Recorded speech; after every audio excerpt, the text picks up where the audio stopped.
I'm looking good, I'm feeling good, I'm so fly.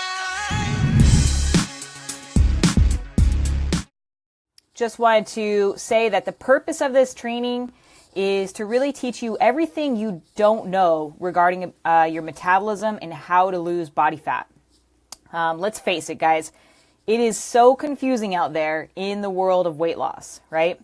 Now, I've been doing this work for some time, and I'll tell you guys, every single day I wake up and scroll Facebook and Instagram, I see all the stuff that's going on out there. And for those of you who are not experts in this stuff, man, I almost feel sorry for you guys because it's just so confusing. One minute you're not supposed to be eating any wheat. The next minute you're supposed to be eating these fancy berries that come from the rainforest. And the next minute you shouldn't eat any carbs. And then the next minute all you should eat are certain carbs. And then, at 1 minute fat is a devil and now it's a savior. Everybody's going keto. And, then the fact that the food industry is out to get us and toxins are everywhere and and then plus the fact that everybody's trying to sell you something and it's just overwhelming and it gets crazy confusing and I get it. And the other thing that gets really confusing is the fact that, how the heck are you supposed to know? How do you know what to do? How do you know who to trust? And how do you make sense of all of it? What do what's really important? And so I want to keep in mind when it comes to weight loss, the reason it is so hard for people is because of their insistence to just kind of do what people tell them to do, to just kind of do what, people say is the right way. And you really need to take some responsibility for this and understand that there is no cookbook, one size fits all approach. Okay. Plus, there's a lot of blame to be divvied out there in the personal training and nutrition and health and conventional medical world as well, because all they want to do is teach you about the addition and subtraction of calories in versus calories out, and that's all that matters. And they're not, people out in the blogosphere, they're not really teaching you about the metabolism, which is why I'm doing this. You guys need to understand how your metabolism works, what it was designed for, how to work with it, rather than just taking this cookie cutter approach and trying to apply it to your life and it never really working out. So there's going to be some technical stuff at times tonight, but I'm going to try to make it as easy as possible. Okay. All right. So the first thing I want to do is I want to tell you a little bit about my story, so you understand who you're talking to and that I'm not just some chick who, this super fit chick that doesn't get it and has never been in your shoes or has dealt with, any type of, weight loss resistance or struggling with food, because I want you to know that I get it. Okay.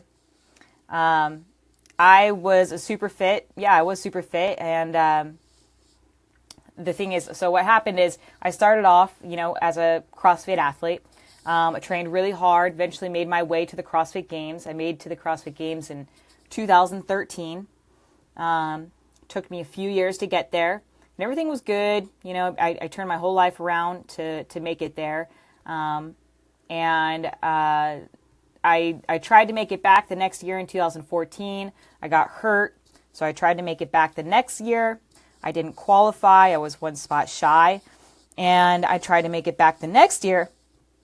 And I'm going to be honest with you guys, okay, because I'm an open book and I really want to learn from my experiences and not hide them. And I want to really own up for everything I've done. But I tested positive for PEDs in 2016 with CrossFit. And that was the first time I'd ever, taken that stuff. And it was recommended to me by a coach, somebody I had fully trusted and invested my everything into, but ultimately it was my decision, right? And I did it. And it's so interesting, the lessons that we learn. And I've learned a ton actually. And this is the whole reason why I'm now able to, help you guys with your journey and, really save you from making the mistakes that I made. Okay. But that was one of them. All right. And, it's a mistake, it's embarrassing, but I completely own up to it. And I've turned this disadvantage, this kind of down, this negative part of my life, I turned it into a positive, but I definitely had to go deep into a valley, as a result of it. So I couldn't do CrossFit for 2 years. So I ended up, thinking that, okay, well, if I can't chase the podium in CrossFit, I'm going to chase the podium in something else. I tried all sorts of different sports. I thought, motocross was going to be one of them. Then I thought weightlifting, and I ended up on bodybuilding, which is so weird because I'm the last person to put makeup on or look myself in the mirror. It was just so weird, but I did it, and it was probably the hardest thing I've ever done, to tell you the truth. The discipline that it requires is unbelievable. But here's what it did, is it set me up for some really bad eating disorders. All right. So I deprived myself. I used my, my relentless training behavior of training 5-6 hours a day. And I just applied that to bodybuilding. And then I coupled that with a very extreme low calorie diet. Okay. So I was CrossFitting, eating a lot, more calories, and something that was going to fuel my body for CrossFit. And then I took that same approach and I took it to bodybuilding. I took that overtraining, that 5 to 6 hours of training a day. And I got down to, I think in this picture, this picture wasn't so bad. I think I probably got down to maybe 1,400 calories or so. So actually really, really good. So here in this picture, I'm actually pretty healthy, to tell you the truth. Healthy meaning you'll see my next picture. Okay. So I was still okay here. But this, me depriving and restricting myself of all these calories and all these foods, and I was on a meal plan. So I literally ate the same foods for about 6 months, just so you know, egg whites and, broccoli and asparagus and that kind of thing. That restriction led me to crazy roller coaster binge. Okay. Crazy. I remember one night I couldn't even stop myself. The food kept, I kept eating. I physically could not stop myself from grabbing the food and putting it into my mouth, even though I was so full, my stomach and esophagus was so full of food that I literally thought I was going to throw up. Sorry about, getting into this, but it became a behavior issue. It was just, my body literally thought that it wasn't going to get food again. So it kept cramming food down. Okay. And then I had this trash can here because I would start to take food out of the trash cans. I would start to steal food from grocery stores because I had this crazy deprivation, this need to get food whenever I saw it, because I didn't know if I was going to get it again, how it tasted. And it was just this weird thing. And it's more than just willpower. It was a mental thing that I still deal with it. So just so you guys know, I don't recommend doing bodybuilding and doing a stage show. You're just asking for an eating disorder. But to keep going, that's just the beginning of the story. So I ended up actually getting back into CrossFit.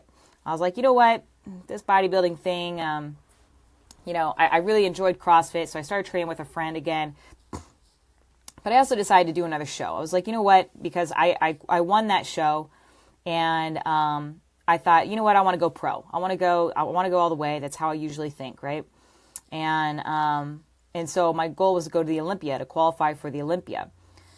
So I got shredded. First I went through a bulking phase, and then I started to lean out again. And here in the middle picture, the top middle picture, I was down to probably 800 calories a day. Okay. 800 calories a day, still training 4-5 hours a day, doing bodybuilding plus CrossFit Metcons for my conditioning. All right.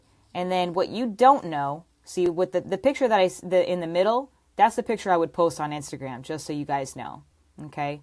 So that's what you would see, and you'd be like, man, she's shredded.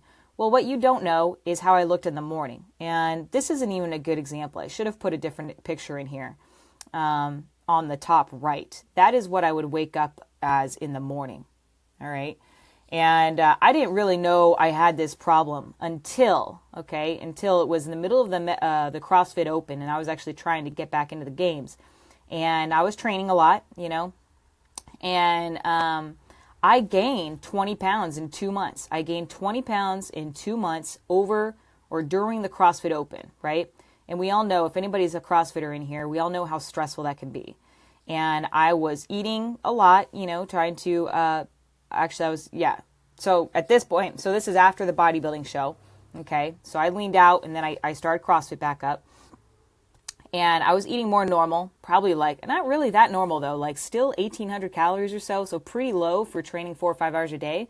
And this is what I would look like in the morning.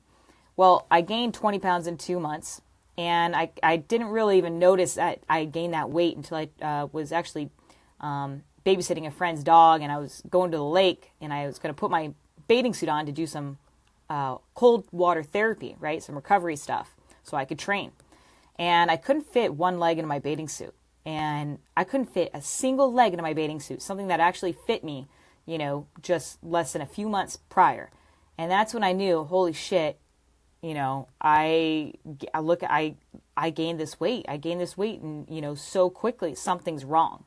So I sought out some doctors. I sought out the best people. And I quickly realized that I trained my way, I stressed my way to a few different diseases, okay, metabolic diseases. So I stressed my way all the way to adrenal fatigue, metabolic damage, hypothyroidism, and prediabetes, let alone the 20 pounds of weight gain, rapid weight gain in 2 months. And I didn't really have many pictures of this. So the only picture I really have is the bottom left one. But you can see just in my face, I was chunkier. And I didn't even know it until I tried this bathing suit on. I knew something was wrong because my muscle ups weren't feeling that good. My pull ups didn't feel that good. But I was just oblivious to it, And turns out what I had to do, I hired some of the best doctors in the world. Nobody could really tell me what was wrong at first until I found out, I really had to pay some money, I really had to invest in my health and to find out what was wrong with me and how I could fix it because I was very unhappy. Literally, I was training 5-6 hours a day and gaining weight off 1,800 calories, okay? So doctors told me, that I stressed my way there. So just as you can eat your way to being fat, you can also stress your way to being fat. And I did not realize this until it happened to me. But this is the very reason why I'm able to help you guys, because I think there's a lot of us running around with our heads cut off and training excessively and eating very little, and you are getting nowhere, and you may even be going backwards. And this is what I'm here to tell you. This is why I'm here to share this with you. And then picture on the bottom right, this is me now, all right? Totally different approach. I've changed my training routine from 30 hours a week to now only 5 hours a week. I'd say my body looks maybe not as lean as this top left corner, okay? But it looks pretty good. It's sustainable. I feel happy. I feel like I can replicate it. And my health is slowly still coming back a year later, okay? So let's go ahead. And then I just want to kind of touch on, my whole journey, from trying to make it to the CrossFit Games and that being my life and everything that I was focused on. And then also, chasing the podium with bodybuilding. I was in a very different, I had a very different drive, right? I was very fame driven. I was very status driven. I wanted the podium. I wanted the medal. I wanted recognition. I wanted the 6-pack, right? And I quickly realized that once I had that stuff, it did not bring me happiness. And I am so lucky that I have gone through that journey, so that I now know what I really want. And what I really want now is purpose in this life, and meaning, and fulfillment, and joy, and happiness, and bliss, and memories. I want to help people. I want to leave an impact on this world, and I want to have a good time doing it. I want to love my life. I want to love my body. I want all these experiences and opportunities. And so I've really, this whole, my health scare, and then, my whole journey with CrossFit and getting banned from that, it's actually, although it was the worst part of my life going through it, it's probably the biggest blessing of my life, because I now know what I truly want, because I know that that the trophy and the, the performance and the awards and the six pack, it's not what you think it is. It doesn't bring you happiness. I mean, of course I want to love my body and look good and feel good, but that's what I want now. And then I want to show other people how to do it. All right, so let's talk about the banana effect, okay? So let me tell you why I have this here. One of the things that I've discovered about myself while going through this bodybuilding thing is that, I love bananas, okay? And as a result, I love bananas, and the thing is, I know how high of carbs they are, right? There's a lot of carbs in bananas, and when I was trying to lean out, I would restrict myself from healthy foods such as carbs or rice or sweet potatoes, things that I love, right? And the thing is, I would restrict myself on healthy carbs like this because I thought carbs were bad, because I thought carbs were going to make me fat. Well, as a result of me restricting this through the week, what would happen is at the end of the week, I would binge on stuff like cheesecake and chips and dip, and really high calorie, high rich foods, cookies, bananas, anything that I could get my hands on. And so literally me resisting maybe a couple hundred calories through the week actually led me to overeating, like probably, thousands of calories at the end of the week. And so this is that yo-yo effect that so many of us can relate to, right? Like, I mean, raise your hand if you can relate to this story, if this is you, right? Well, the thing is, we got to recognize this pattern, and we got to recognize that this isn't serving us. I recognize, okay, well, first off, I need carbohydrates. I need some of these things throughout my week so that I don't go, off the rail. I don't go off the charts on the end of the weekend. I got to keep this stuff in my day so that in the long run, I still stay in the deficit rather than restricting. And then as a result of restricting, I can't control it and I overeat. And now I'm in a surplus. Okay. So, I just wanted to kind of bring that out because it's something that I realized, and it was a big shift that, you need to honor this. You need to be aware of what you really need that keeps you sane so that you don't spiral out of control. And then I also figured I had to follow my own advice with exercise. Even though I had been preaching smart exercise for years to my clients and other people, I was over-exercising. I was doing too much exercising because I liked it. I trained, I wanted to compete, and I had to find a way to do this more smartly. So the most critical thing that I did was I started to pay attention to my stress management and my lifestyle, right? I didn't want to give up training altogether after I got, struck with all those metabolic diseases. So I had to figure out a way to train smarter and how to create a lifestyle that could manage the stress that I was putting on it.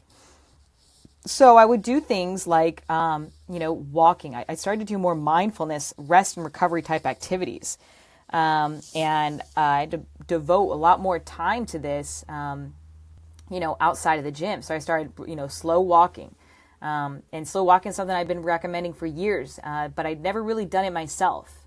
I started to meditate. I started to, listen to books. I started to read. I started to slow down. I started to sit in the morning and relax. Instead of jumping up in the morning and run around with my like a chicken with my head cut off.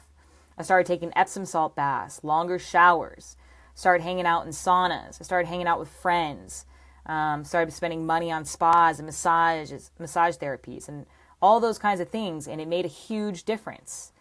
Now, why am I telling you this? And why am I starting out this story is because before I get into the backbone of what I want to teach you, I'm telling you this because I want you to know that I get it, right? I know, I understand how easy it is to get caught up in this go, go, go mentality, all or nothing, more is better, go hard or go home.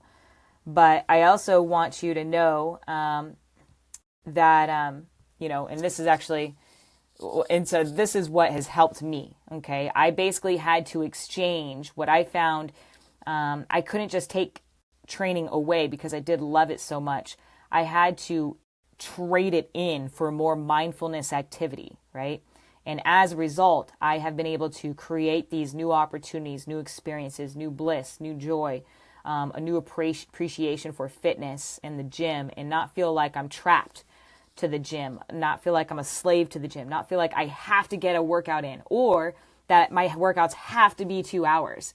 Guys, this morning I freaking worked out for like 30 minutes, and that's it. It's all it takes. And I'm just as surprised as you are that I'm able to still have the body that looks like I train 5-6 hours a day, and I'm only training 30 minutes to an hour a day.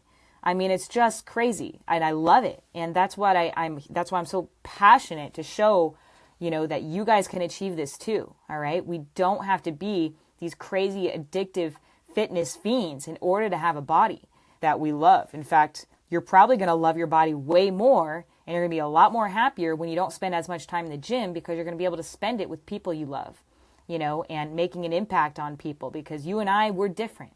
We have this discipline. We have this love for the gym. Let's share it. Let's make an impact. Let's help the people that need our help. Okay. All right. So the second thing that I want to tell you is the following, and this is what you should write down and circle it, star it, highlight it, do whatever you got to do, then post it up on your refrigerator, because this is the key. My plan for success is not your plan for success. You are going to have to figure this out for yourself. This is the only way it works. It is the only way it will ever work. And you've got to figure it out for yourself. Okay. Some of you guys are going to be eating more carbs. Some of you guys are going to be eating less carbs. Some of you will have to have more fat in your diet. Others will have low fat. Some people will require more rest-based living type stuff, and it's going to be more important. And other you guys will have to actually focus more on exercise. Okay. And you don't know it until you try it. And this is the thing, is that you have to be your own detective to know what works for you. I never knew that I could literally, train for 30 minutes and still look the way I do if I hadn't have tried it, right? But I'm here, I'm proof that it works, and I can show you how to find it, right? But you've got to be willing to make the change and be willing to, try out a new approach. All right. So I'm going to teach you how to figure out those differences, and you're going to have to play that trade by becoming your own detective, okay? Not a dieter, a detective. All right. So the first thing I want you to know is, and the first thing you're going to need to understand about your metabolism is the following. What is your metabolism designed for, right? Now, many of you are going to say that, oh, it's designed to burn fat, right? Well, guess what, guys? It's not designed to meet your vanity needs. It is not designed to be like, oh, Nat wants to look good and have a six-pack. Sure, I'll go ahead and do that for her. No, okay? The metabolism could care less about that. It could care less if you have a six-pack or not. It could care less if you could fit into your size 2 or size 6 jeans or whatever. It could care less about your thought process and whether you want to lose weight or not, all right? Or how fast you want to lose it, or where you want to lose it from, or how, through what exercise. That is not what it does. What it does is it is involved in your survival. That's all it cares about, okay? So I want you to write that down too. Metabolism does not care about whether you want to burn fat. It is not concerned with your vanity, about how, or about whether you look good in the mirror or not. It is only concerned with your survival. And what I mean by that is it is concerned with it's basically a stress barometer. It is constantly monitoring the stress from the outside world and responding and adapting to it to make sure that your body is protected, okay? So it is in constant seek of balance, all right? And what I mean by that is, it's your metabolism wants to always be in balance. It is a balance-seeking machine. It is always trying to get you back to balance, trying to get you to a place that it has the least amount of stress on it. And it sees all stress as like starvation stress. So that's what I mean by survival, okay? So I want to talk to you about a formula that you think is right, but it's actually dead wrong, okay? And we have to get this out of the way, because this is what I mean by the metabolism is not all about what you think you want. Okay? It is all about balancing the stress in your life. So here's what you think, right? You think, okay, if I decrease calories or carbs or fat, whatever, like it's all the same, right? Decrease calories, it could be, okay, I got to decrease gluten, or, it's always, people out there, it's always about stopping something. That's what all the diets are all about, right? If it's not calories, it's carbs. If it's not carbs, it's fat. If it's not fat, it's gluten, right? And if it's not that, it's all these toxins lurking around somewhere. Well, the thing is, it's, people say that's what's going to blow up your metabolism, right? So you're supposed to stop all this stuff. And then you're supposed to start doing a ton of exercise that you either need to train harder or longer or more in some way, right? And this is what we think is right. And as a result of that, then you are supposed to lose weight. And that's the thing, guys. What you believe, this whole equation thing, that is not how it works. This is what the metabolism does, all right? You have to have balance first. You have to balance the amount of energy you are putting out with your ability to recover. Okay, so the amount of energy that you're putting in. So I need you to look at how much food am I getting in versus how much food am I burning. You need to look at how much sleep am I getting and all this stuff. Your metabolism is trying to balance and catch up its energy output with its recovery, rest and recovery, right? And that's the thing it's trying to do, right? Is decrease metabolic stress on the metabolism. And when the metabolism has this metabolic balance, then and only then will you start to lose weight as a natural outcome of that. Okay, so think about that for a minute, right? If you're sitting there trying to decrease calories by doing this, that, and the other diet, right? And we're trying to exercise more and trying to lose weight, it does not work like that, okay? And that's what I'm trying to tell you. Your metabolism is going to balance you out. It will not allow you to get away with such extreme measures when you eat less and exercise more. It will balance you out. It is a balance-seeking machine, okay? And it wants to constantly seek that balance. If you get your body in balance, your metabolic stress will decrease and you will lose weight for good, all right? So I want you to think, or I want you to write this down. A body that is stressed is a body that can't lose body fat or weight, all right? A body that is stressed is a body that doesn't lose fat. All right, so that's why we need to make sure that we have the least amount of stress on the body as possible by making sure we are balancing output with recovery. We are matching our calories in with our calories out, just or at least close enough so that there's just enough of a deficit, but not so extreme that it puts stress on the metabolism, okay, and causes compensation. So I'm going to slow down here for a little bit because I brought this up several times, this idea of stress. And, this is a very ambiguous word. People are always like, oh, God, here she goes talking about stress again, but this is what I want to talk about because most of you guys think that stress is to be like an emotional feeling, this feeling of overwhelmness, anxious, sadness, and it's not always that, all right? It can be. So, but this is one form of stress, but this is not all of it, right? This is only part of one. This is only one form. We think it's this person who's stressed out in a hurry, has too much to do, is overworked, overwhelmed, wearing all these different hats and this go, go, go mentality. That is a form of stress. Yes. Okay. I mean, even just somebody cutting you off on the freeway and you getting worked up, that is a form of stress. All right. Your body responds to those situations the same way where if you were going to get attacked by a saber-toothed tiger, okay, or if you are starving for food, you don't have any calories. Your body, your metabolism responds the same way. And that's what you need to realize, okay? What you don't realize is that it also looks like this. And if you can't get this drilled through your head, then you are in big trouble, okay? I'm going to say this again. It also looks like this, all right? The metabolism does not care how much you love CrossFit or how much you love running or how much you love Zumba, right? Or how much you love weightlifting. It does not care how much Nat loves to go to the gym and do crazy weightlifting and Metcon stuff. It does not care. If I want to go to the CrossFit Games, right? just like my pictures from above. If you want to go run triathlons and things like that, it doesn't care, okay? All it cares is about the stress, the stuff that is stressing it out. And if it is stressed out, if you're putting out too much energy and not putting energy back into yourself through food or mindfulness, then that is a stress to the body, and that is going to hinder your goals, okay? Write that down, because that is exactly what is happening with so many of you. And I hope that makes sense to you, okay? It's a tough concept to understand, and I know that we all have this tough mentality that we can handle more, but I don't care what you think you can do.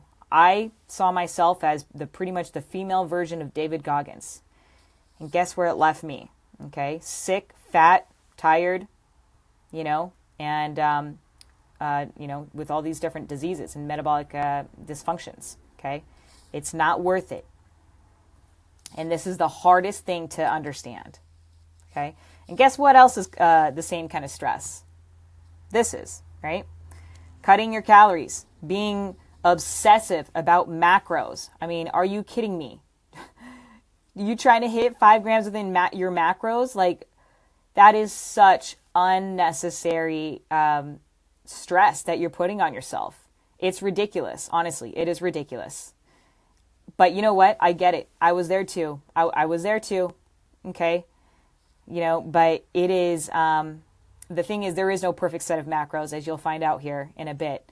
But this is a form of stress, saying, constantly being like, oh, well, should I eat this food or that food? Is this diet good or that diet? Should I do this kind of form of exercise or that kind of form? Should I do, this protein shake or that protein shake? Can I have this at this time or that time? All that stuff, guys, it's you self-editing, constantly questioning, right? And that is a form of stress, okay? I mean, like the self-editing is a form of stress, but also eating less is a form of stress. Reducing your calories by too much. Obviously, we need to keep you in a caloric deficit. Yeah, of course, we need to. But people do it to an extreme. And it is often overdone, all right? And when it's stressed out, remember, it doesn't matter. I was on 800 calories, training 5-6 hours a day. I gained weight. I was probably burning. No, it doesn't even matter. Because my thyroid just slowed down so much. I was training 5-6 hours a day, guys. 800 calories. And I was gaining weight rapidly. So you cannot look at it like this, all right? All right, so this is another form of stress. Now you might say, well, Nat, what the hell are you talking about? This is a perfectly happy mother with her newborn, right? There's a profound source of stress to the metabolism. So you have to stop thinking that it's all about depression and anxiety and overwhelmed and, sadness. This is a woman who's probably the most happy she's ever been. Maybe it's a lifelong dream of hers. It's her first kid. She's been sleep deprived, though. And her baby has been robbing her body of nutrients for the last 9 months of her life. And anybody who's had a baby know, not like I do because I've never had one, but I've seen my friends raise them, and it is, it's a big job, right? Your life is completely flipped upside down, and it's very stressful, even though it's a very exciting and happy time. This is still a form of stress. And then I don't have another one on here, but I just want to point out that, I guess I kind of already touched on it. The whole idea of, I got to do this, I got to do that, I got to do this, I got to do that, I got to take care of the kids, I got to answer the phone, I got to go get my workout in, I got to come home and make dinner, and then I got to clean the house and got to do this stuff, and all that stuff that I gotta, that is a form of stress as well, okay? So just start to get that in your head that these are all the same thing, okay? And I want you to rank your level of balance, on a scale of 1 to 10 in your life. And in all the areas, all the things that you got to do, I want you to rank yourself, with 1 being that you are completely in balance, super cool, relaxed, chill, and the 10 is where, you are out of balance and you are just go, right? And if you're at a 10 in any of these areas where things are just crazy or you're doing too much, I can guarantee you are struggling with your weight loss goals, right? I'm assuming you are nodding your head because I know what it's like. When you have that all like go hard or go home mentality, or I got to try to do everything, this superhuman power, you are probably struggling with your weight loss goals. Okay. I know this because, I was training all that amount and I struggled, and I was eating, the right foods, and I was just putting too much stress on my body, regardless of like how I didn't have really any other responsibilities but to train. So does that make sense to everybody? I just want to kind of see where you are. All right. Okay. So the first thing we need to do then is, if we know that, we need to understand, we need to understand how the metabolism works, right? And it's a little different than what you've been told, because what you've been told is that it's just a calculator, right? We've been told that it's just addition and subtraction of calories. But we are starting to understand that, wow, this is a complex machine that is adaptive and reactive and changeable to everything we do. Literally everything we do.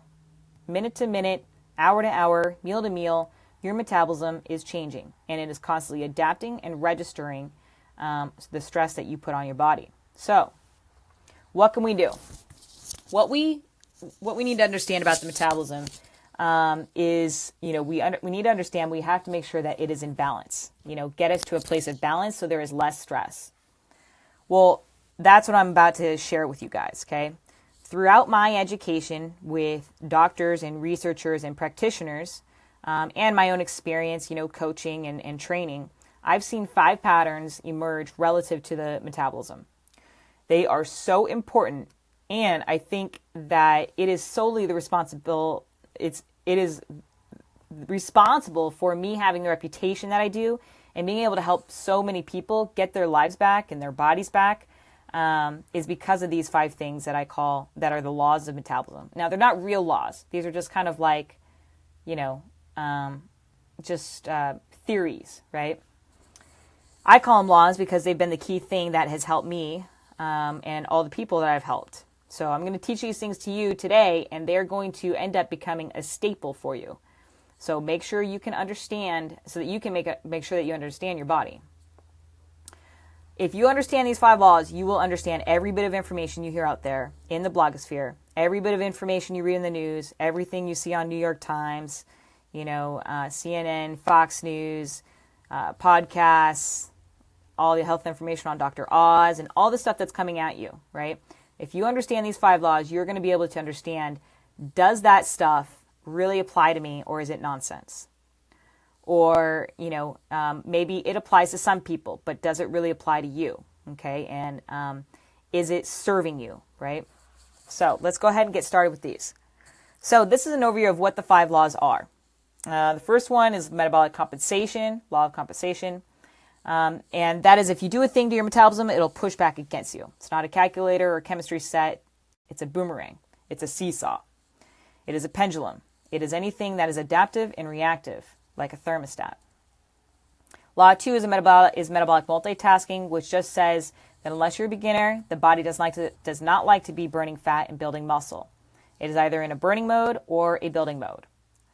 Law 3 is a metabolic of efficiency, law of metabolic efficiency, which says there are things that you do that make your body more efficient at storing fat, and there are things that you do that make your body less efficient at storing fat.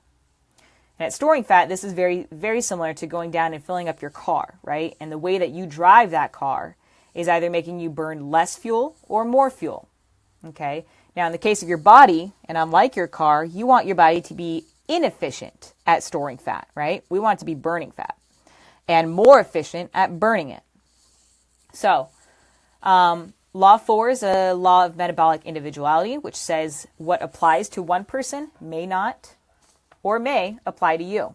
We are all very different, and we need to honor that.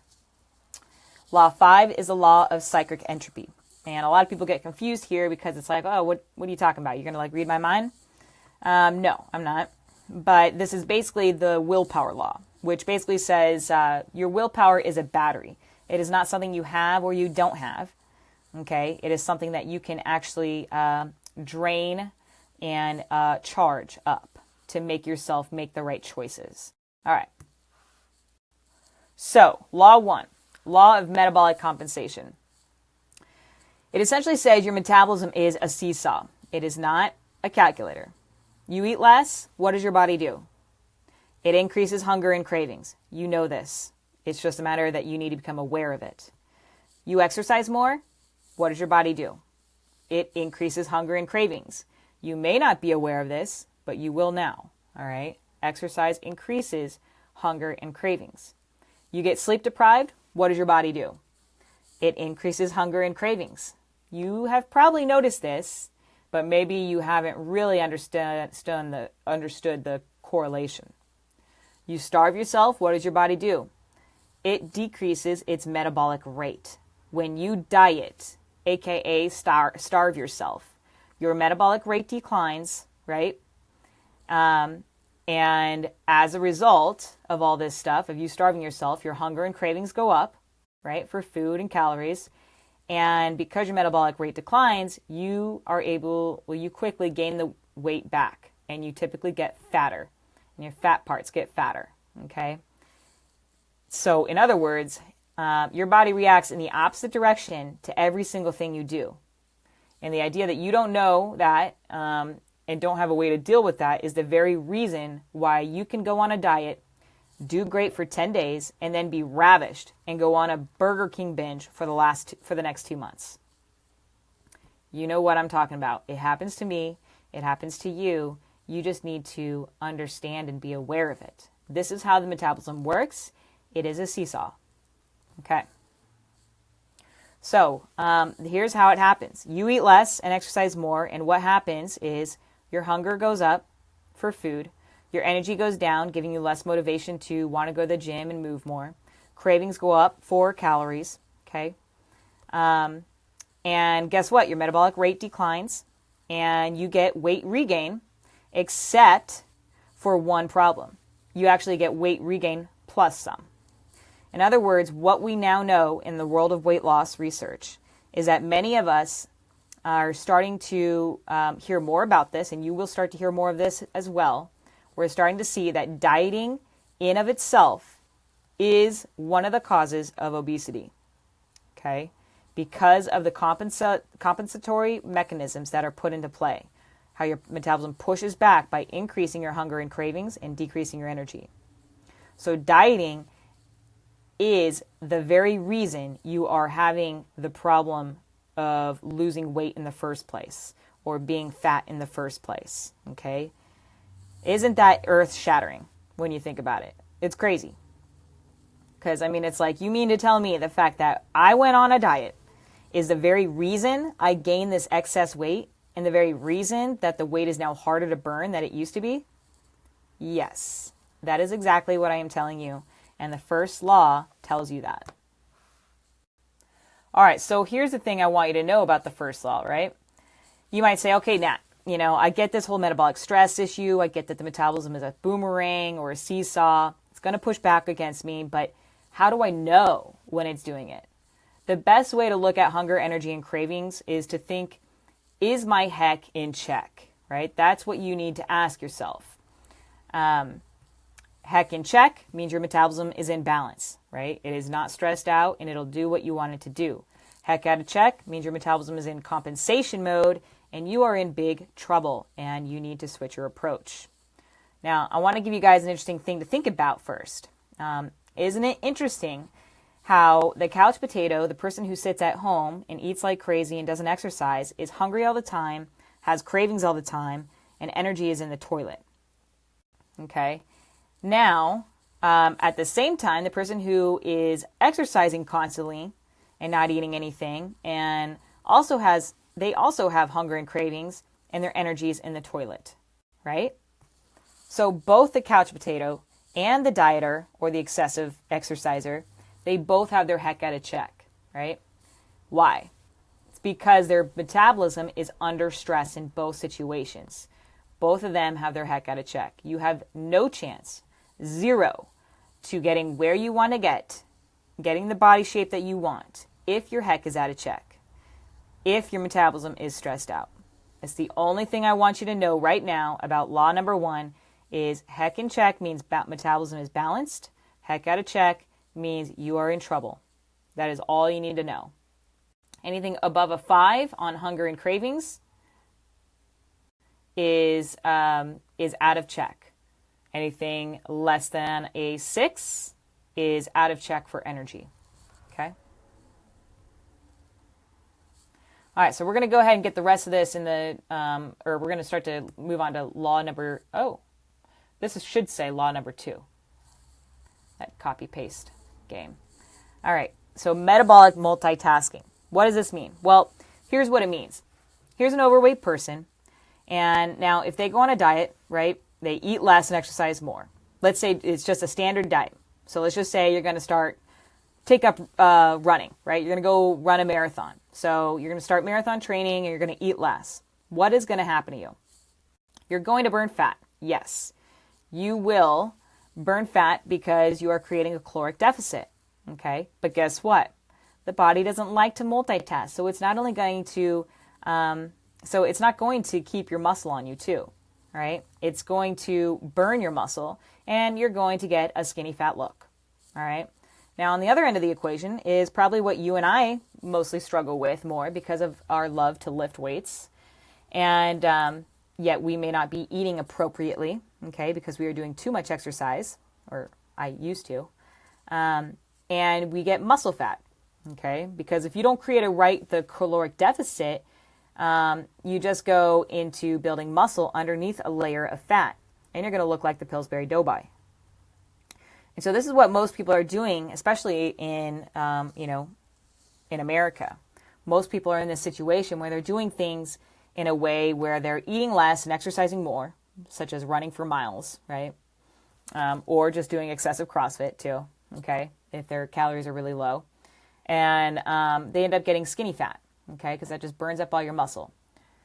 So they get a little bit smaller, but they also get flabby, which isn't really what we want. That's not the swimsuit body that we're after, right? Or a healthy metabolism either. On the other end of the equation, you got people like what's happening. You got people who aren't burning any fat, then all they're doing is lifting weights, right? And because they're not doing any cardio, they are getting, they're just getting sort of muscle fat, right? And that's not healthy either. So that's the law of multitasking, is the body's going to burn fat and burn muscle.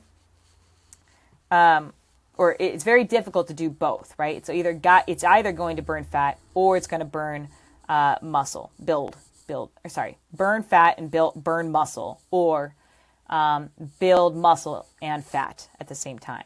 It's hard to do both at the same time. Now, to get this lean effect at the bottom, you have to be very, very smart in your approach. You have to be smart in how you train and how you eat. So getting skinny fat is easy. Getting muscle fat is also pretty easy. And you see this stuff all over. Everyone's hanging out on the treadmills in the conventional gyms, looking skinny fat. But then also you also see some people you see some of those runners too that are actually pretty athletic, but those are the minority. All right, let's face it. And then you go to the gym and you see all these people who look puffy as hell, living in the weight room, right? Kind of look big and chunky. They got a lot of muscle on that underneath. But you also see some of the guys that are actually really athletic looking too. But again, those are the minority. Getting lean is hard to do, and here is why. Because most people spend their time in these red zones. They spend their time eating more and exercising less and being a dieter, right? Where is that? So the bottom right, eat less and exercising more, okay? And they can't maintain that. They can't eat less and exercise more because of metabolic compensation, law 1. So they swing back to the couch potato and binge, after 2 weeks or so of trying to willpower their way. And so their diet, and so they swing back and forth between dieter and couch potato, dieter and couch potato. This is what happens, right? And so what happens along the way is when you're the dieter, you're losing fat, but you're also losing muscle. And then when you are the couch potato, you're gaining fat and gaining muscle. Except for one thing that you're gaining, the one thing is that you're gaining fat at a much faster rate. And science shows this. Okay, you're gaining fat at a much faster rate. So what you're doing by going back and forth from diet to couch potato is you are making yourself fatter and less muscular in the long run. Not only that, but it is stressful on the metabolism and is going to make you more resistant to any weight loss protocols in the future. All right, you're making your body more stubborn to burning fat. So to get lean, you need to take a different approach, and this is where my coaching comes into play. Eat the two other approaches that you are likely not familiar with is EL-EL, eat less, exercise less, and EM-EM, eat more, exercise more. EL-EL is like the people in Europe, right? Think about European model or your hunter-gatherer style. Hunter-gatherers, they don't spend all this time in the gym doing Europeans, they don't spend all this time in the gym doing CrossFit and crazy stuff like that. And our ancestors, they didn't go out and run for miles. They just moved every day. And because they had to, they didn't eat much, right? And also on the other end, athletes probably have the best bodies on the planet, right? And what do? They eat more and exercise more. They use the EM-EM approach. No athlete in their right mind is going to start exercising like crazy and then cut their calories down. They're just not going to do it. They know it's not beneficial for them. Okay? So the blue zone is where you have the best chance of burning fat and building muscle at the same time, or at least maintaining muscle. And I'll tell you a secret about this. You have to cycle between these two approaches, or really all four approaches actually, because when you take into account of the metabolic compensation law, you have to, and multitasking. Okay, what you find immediately is that anything you do, even if you're in this blue zone, your body will eventually adapt to whatever you're doing. Okay, and you're gonna have to change it up. So in other words, you can't just do the same thing over and over. I mean, it's really similar to like doing a workout, right? You can't just do the same workout every single day for the rest of your life and expect to get any stronger or leaner or better, okay? You're going to plateau. Your metabolism does the same thing, okay? And actually, I want to tell you a secret is, do you know why the eat less, exercise more approach really fails, okay? It's why it really fails, the EL-EM, the major reason for it failing is not because it's the worst thing on the planet. It's because it's the only tool that people have, right? People try it for 10 days and it usually works, right? It works in the short term. But then the body compensates and says, haha, I've adapted, I got you, haha. Then what do? You say, okay, I just keep doing the same thing then. I'm just going to push a little bit harder. And the metabolism says, what is this guy, an idiot? I just told him I adapted. I just told him my heck went out of check. I just told him I'm not responding anymore. And he's doing the same thing. This dude's an idiot, And what do people do? They're like, oh, that didn't work. I'll just do the same thing again. No worries. Oh, that didn't work. Let me try it again. Oh, that didn't work. Let me try it again. Oh, that diet led me to eating and going on a Dorito binge for 2 months. But guess what? I'll just do it again. Maybe it works this time. It's freaking insanity, guys. Come on. But I get it because I was there too, but it's, when you think about it, it's like, yeah, you're right. I do just do the same thing over and over, regardless of the fact that it actually doesn't work. And here's the thing. It's actually research has shown conclusively that 95% of diets fail. People fail at their diets. 95% of people fail at their diets. And 66% of people actually get fatter from when they originally started, from this eat less, exercise more model. So you would think that with those kind of statistics that maybe we shouldn't do this approach, right? But people still get after it, right? Thinking that it's going to work. So, so that's the law of multitasking, and you just need to understand that, okay? All right, so law 3 is the law, this is just kind of saying the same thing. EL helps break the diet stress, okay? Both blue zones do, but specifically EL breaks diet stress because you're not training, you're eating less and exercising less. EM is you're breaking the metabolic compensation, you're decreasing the compensation effects because you're eating more to trying to match your training load, and then cycling between the two just helps to burn fat. Okay. All right, so law 3 is the law of metabolic efficiency, which essentially says the following. That there's 3 efficiency factors. All right, and this is important. I really want to slow down here for you guys. So let's go ahead and start off with satiation, which is hunger. Okay, hunger is an efficiency factor. What you want is foods where you can eat the least amount of food possible, but suppresses hunger and sends a favorable signal to your metabolism that says, hey, metabolism, don't be stressed out. We got plenty of food. You know that because the hunger signal to your brain is saying that. It's saying, hey, we got plenty of food. Don't stress. Okay, because of the volume of the food. Well, what kind of foods create this satiation effect, this hunger suppressing effect? Those are going to be foods that are protein, fiber, and water rich. In that order. Okay, protein's going to satiate you the most. Fiber will satiate you second, and water rich foods will satiate you last, like veggies and water, fruit, stuff like that. And then starch and fat is going to be last now. Now, there's this big thing out there right now that makes me laugh, right? People just think keto is all the rage, right? That fat is what actually keeps you fuller longer. Nope, it doesn't. It will not. The research does not support that, okay? Research shows that, and neither does my own experience or, really with other people as well. Now, we are all very different, okay? But if you are looking for the maximum satiation effect, you need to look towards lean protein and fiber, okay? Because it has the most bulk. I mean, have you guys seen how many calories are in like one almond? It's crazy. Or peanuts, like, have you seen the size of what you get for like a tablespoon of peanut butter? Like, I'm sorry, but the amount of volume that you get there is ridiculous, for fat. So I just want you to understand that the bulk of your food plays a huge part in how full you're staying. Okay. And it's the very reason, like with water, when you add water to something, it's the very reason why a potato, when it's filled with water, is much more satiating than a bowl of Cheerios. Okay. Because water is satiating. They're both carbs, but the potato has more water and fiber in it. Okay.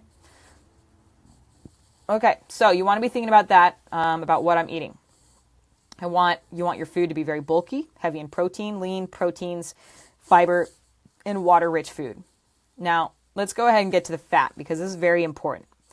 Fats are not really about satiation, right? However, they have a very special part in the satisfaction side of things. Okay.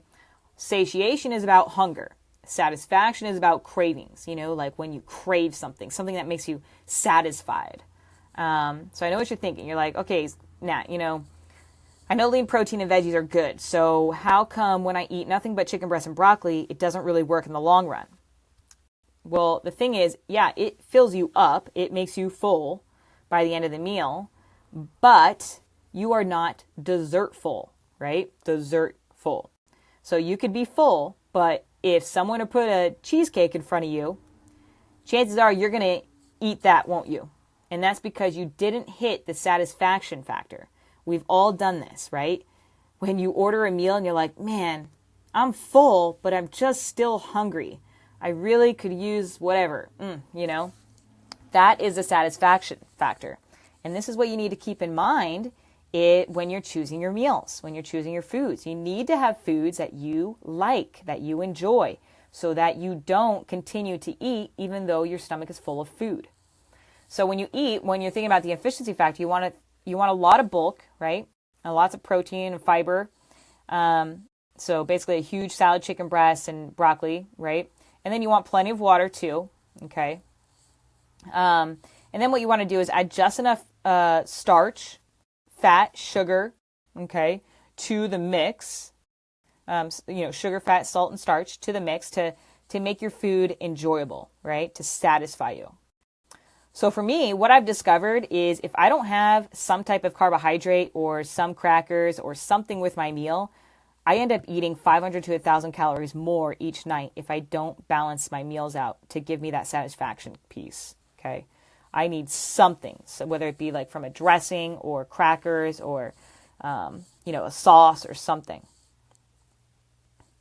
Because you want to have that feeling of dessertful, right?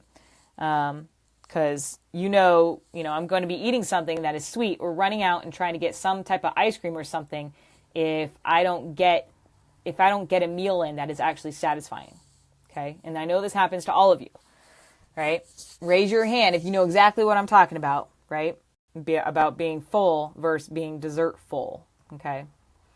All right. Okay, so I also want to talk about, the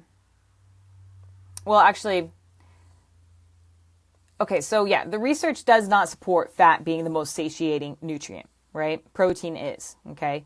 Fat, starch, salt, sugar, those things will certainly deal with the craving aspect. And now you also need to think about your storage efficiency, okay? So you want to keep in mind about what is the most efficient to store. What foods will be stored as fat, right? In order, like which ones will be stored as fat first. And the fat fanatics are going to get real mad at me here, but fat is the number one, okay? It's stored much faster than sugar and starch or protein, okay? And sorry, but it is. And if you don't know, then you don't know you don't understand biochemistry, and you're listening to the blogs instead of the actual science. Because fat is stored faster, okay? Research shows this. The body has to do less with it, okay? Yes, starch and sugar can be stored pretty quickly, and protein is essentially stored last, because of the thermogenic effect, okay? Now, keep in mind that nothing is going to be stored as fat if you're not in a caloric excess. Nothing will be stored as fat, okay, if you are not in a caloric excess. You can eat Twinkies all day long, okay? How many of you guys remember the Twinkie diet? Or the guy who, ate a junk food diet, or the Starbucks diet, or the Mickey D's diet, right? It doesn't matter if you're eating nothing but Twinkies all day long.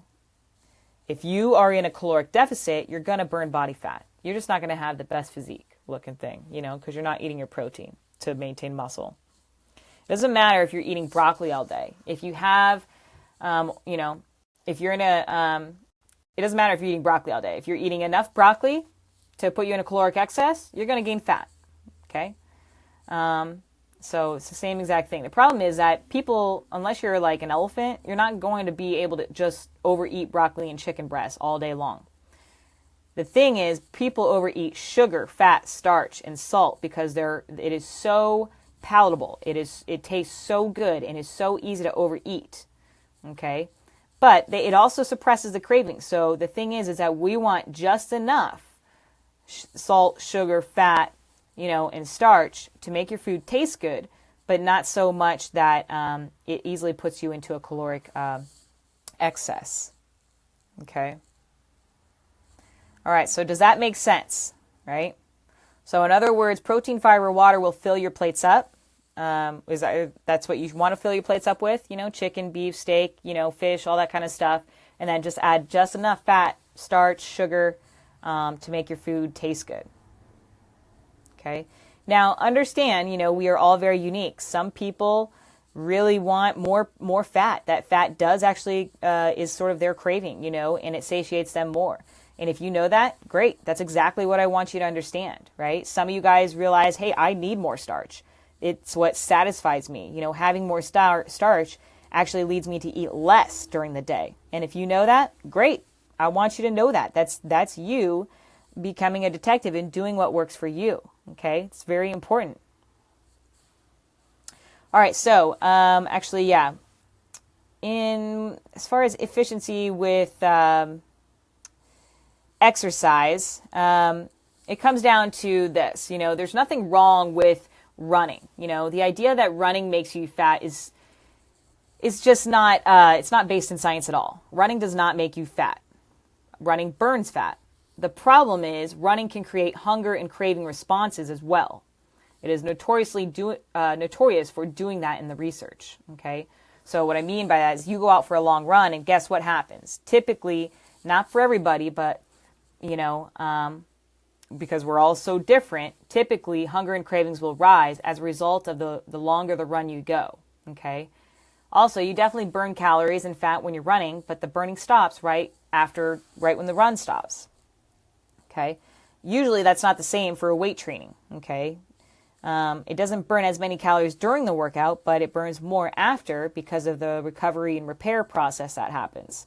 And you don't have as much of a hunger and craving response. So does that mean you should only do weight training and not do cardio? No, it doesn't. It doesn't mean that at all. It means you're going to have to find the balance between how much cardio you do to burn fat, but not throw your hunger and cravings out of whack, and how much resistance you should be doing, how much resistance training you should be doing, and keep your body tight and firm, okay? And the other thing is walking is amazing for lowering your cortisol levels, so keeping stress down, metabolizing or balancing out the metabolism is a very important type of, it's not really exercise, it's just movement, but that is something that is has been incredibly beneficial for me and my clients, okay? So that's what I want you to think about when it comes to efficiency, is those things, okay? All right.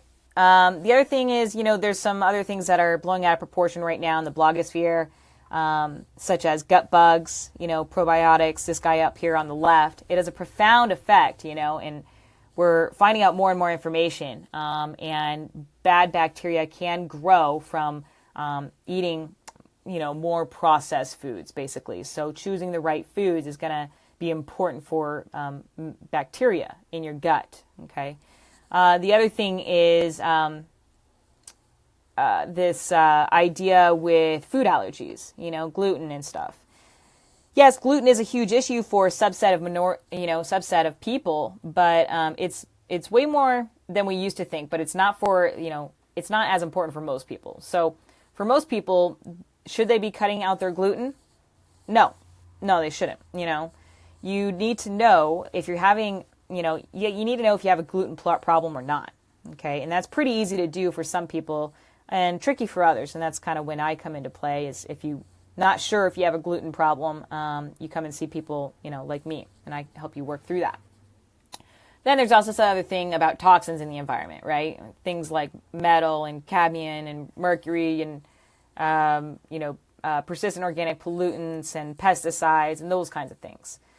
And people get so worked up about this stuff, right? Like whether it's organic or not. And yet they go home at night and have 2 glasses of wine.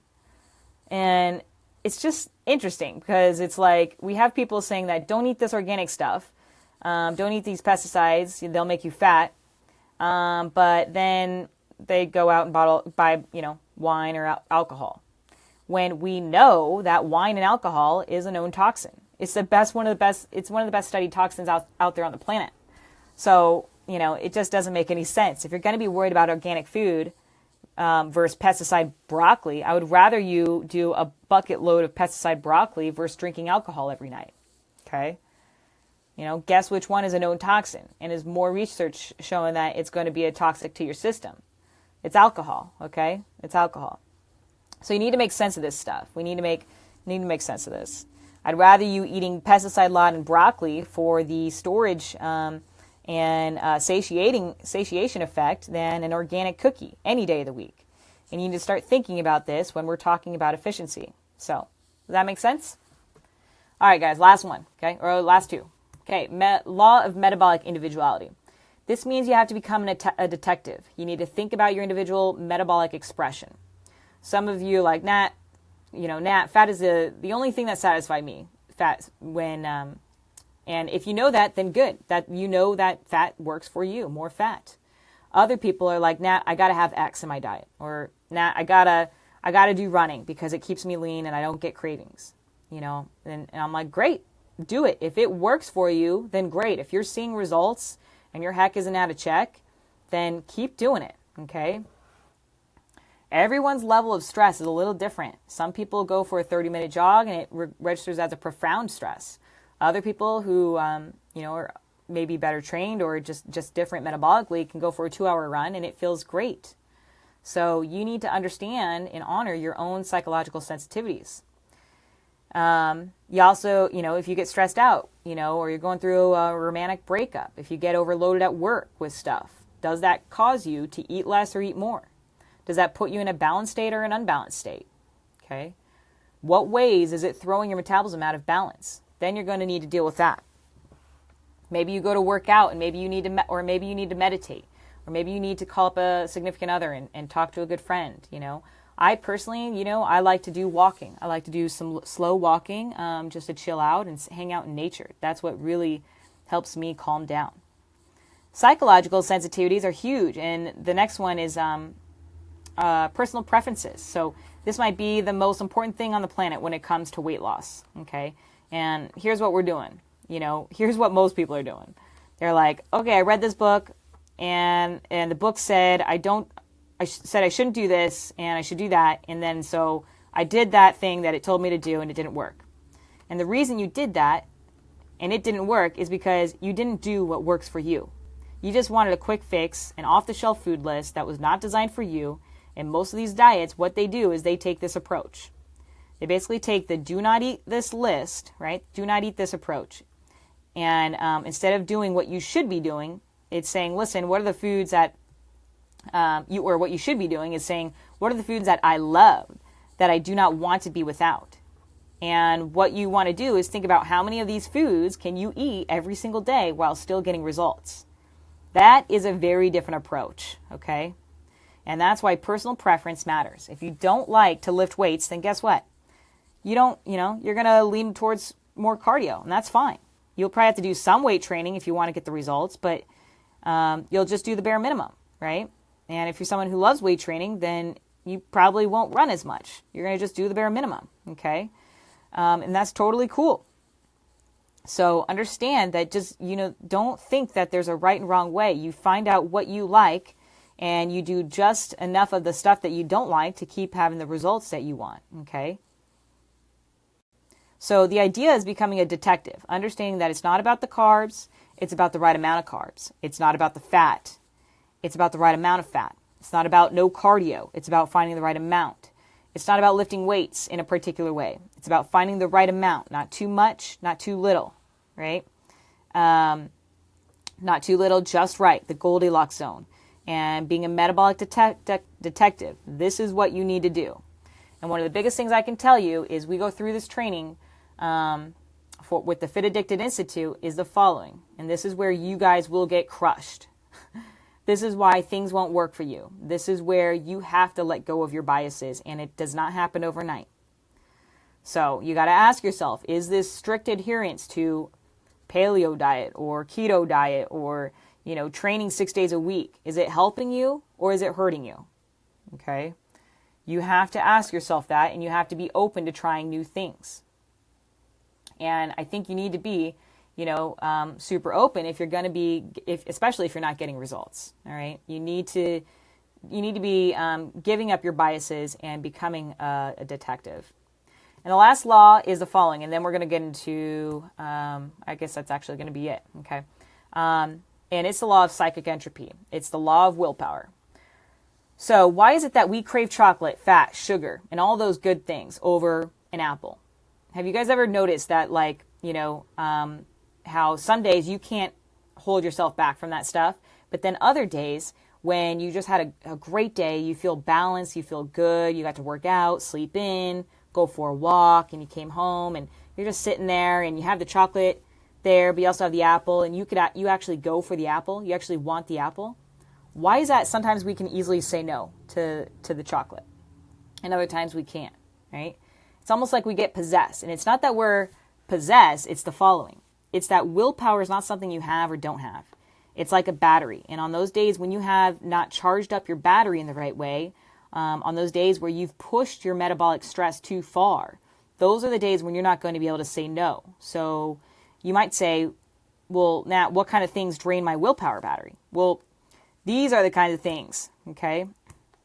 Self-criticism, self-restraint, stress, negative emotions, anything, thinking, learning, self-editing, low blood sugar, sleep deprivation, overtraining, undereating, okay? So this is, and focus on a lot what's going on in your brain. What I'm saying here is overworked and overwhelmed and over-exercising and over, right? That's what we do, and that's what drains your willpower battery. On the other hand, okay, we, have the things that charge you up, okay? self-acceptance, gratitude, sleep, naps, rest and recovery stuff, funny TV, okay, not draining TV, or motivation TV, okay, creative pursuits, loved ones, reading, positive emotions, okay. So you're, and you're going to see things show up in both places, and that's because very, very much like exercise, done enough charges you up, but exercise taken too far drains the willpower battery. A lot of these things are like that, okay? So it makes sense? All right, guys, so let's go ahead and wrap this up real quick. We've learned a lot today, and I basically have all of this in one slide. So I'm going to try to synthesize this, and you should screenshot this and understand that right now you're not supposed to know everything. So here's what you need to know, okay? This is all you need to know. We got other videos coming your way, so I want you to recognize, first off, metabolic compensation, right? How do you know if your heck is out of check and you're not in compensation mode? And that's if your heck is out of check, okay? Hunger, energy, cravings. If you're in metabolic compensation, your heck is out of check. And you better change things around quickly, okay? And get yourself back to balance.